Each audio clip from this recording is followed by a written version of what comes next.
കുപ്രസിദ്ധ ഗുണ്ടാ നേതാവ് ഓം പ്രകാശ് ഉൾപ്പെട്ട ലഹരി കേസിൽ സിനിമാ താരങ്ങളുടെ പങ്ക് പോലീസ് അന്വേഷിക്കും. നിങ്ങൾക്ക് രണ്ടുപേർക്കും ദൈവത്തിൽ വിശ്വാസമുണ്ടോ? ഉണ്ടെങ്കിൽ അദ്ദേഹത്തെ ഒന്ന് വിളിച്ചോളൂ. കാരണം ഇനി പുള്ളിക്കാരന് മാത്രമേ നിങ്ങളെ രക്ഷിക്കാൻ പറ്റൂ. മനസ്സിലായില്ല.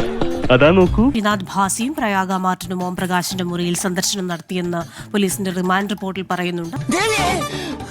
വിനാഥ് ഭാസിയും പ്രയാഗ മാർട്ടിനും ഓം പ്രകാശിന്റെ മുറിയിൽ സന്ദർശനം നടത്തിയെന്ന് പോലീസിന്റെ റിമാൻഡ് റിപ്പോർട്ടിൽ പറയുന്നുണ്ട്. അതുകൊണ്ട് തന്നെ ഇവരുടെ അടക്കം മൊഴിയെടുക്കും. എന്തിനാണ് ഓം പ്രകാശ് ലഹരിയുമായി കൊച്ചിയിലെത്തിയത്, അതിനപ്പുറമായി എന്തൊക്കെയോ പദ്ധതികളുണ്ടോ, ഇക്കാര്യങ്ങളെല്ലാം അന്വേഷിച്ചറിയാം.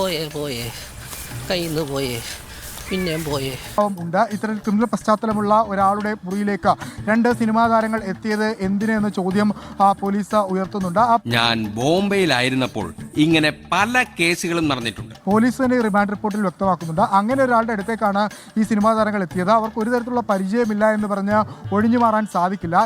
ക്ഷമിക്കണം, എനിക്കൊരല്പം ബുദ്ധിമോശം മാവിൽ പറ്റിപ്പോയി. ഒരു കൈയബദ്ധം നാറ്റുകരുത്. ഞാൻ പോകുന്നു. ബൈ.